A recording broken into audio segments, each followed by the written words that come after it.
Hi everyone, welcome to another video. This time we're going to be looking at Stockport Viaduct.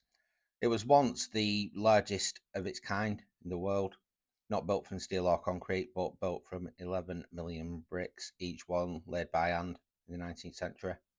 Even today, it's still a vital transport artery. So in this video, we're going to be looking at why it was needed, the engineering challenges involved in building it, and also how the viaduct provides a vital link for another form of transport from modern era. Back in the early 1800s, the Industrial Revolution was taking off.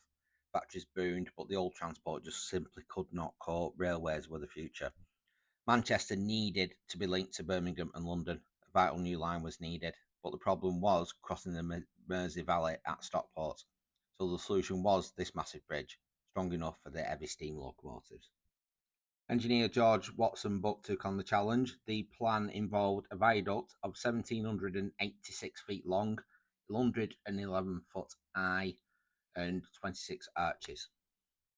Construction began in March 1839 with 600 men working around the clock. The battle repeated floods that washed away the vital timber support, yet bit by bit the arches rose, including building over established structures. The viaduct was completed in 21 months by December 1840. Fully opening in August 1842, the impact was immediate and transformative. The viaduct connected regions, boosted Manchester's industries by speeding up transport of goods and slashed travel times. Almost 200 years on, the Grade 2 listed structure is no museum piece. It's still one of Europe's largest brick structures, and it's a vital rail link carrying around 400 trains per day.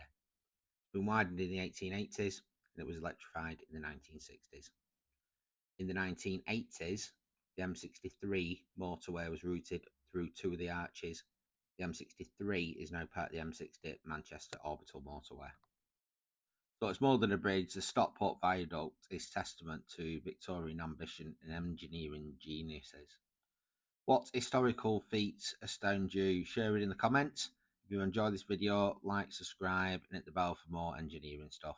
Thanks for watching, and I'll see you next time. Thanks, everyone.